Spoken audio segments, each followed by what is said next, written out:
Könrüňüşde arymgählerin müjewirleri we käbir din wekilleri korrupsiýada aýyplanyp tutsak edildi. UNESCO-nyň bütün dünýä mirasyna girdilen Könrüňüşdäki käbir taryhy medeni ýadygärlikleriň 8 işgäri geçen hepdeniň aýagyna korrupsiýa aýyplamalary esasyna tutsak edildi. Bu barada Azatlyk radiosynyň ýurt içindäki habarçysy howpsuzlyk ýagdaýlary sebäpli atlandyrylmalyk şertini 2-nji ýylda habar berdi. Onun maglumatlaryna görä Türkmenistanyň Milli Howpsuzlyk Ministrliginiň hemde İçeri işler Ministrliginiň binýadyndaky 6-njy bölümiň hukuk goraýjy resmileri 3-4 gün bundan ozal Könrüňüň käbir taryhy medeni ýadygärlikleriň işgärlerini we şäherdäki ziyaretkhanalaryň käbir din wekillerini saklady.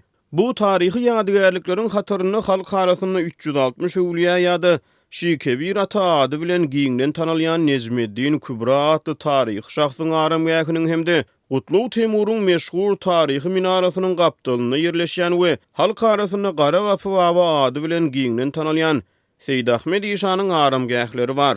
Saklananlaryň hataryny halk arasynda 360 pir atlandyrylýan ziyaretkhananyň ýol başçysy we 2 müjewiri şeýle-de Gara Gapy baba we Necip baba atlary bilen tanalýan ziyaretkhanalaryň müjewirleri hemde şäherdäki taryhy medeni gorowhananyň işgärlerinden ibaret jemi 8 adam bar.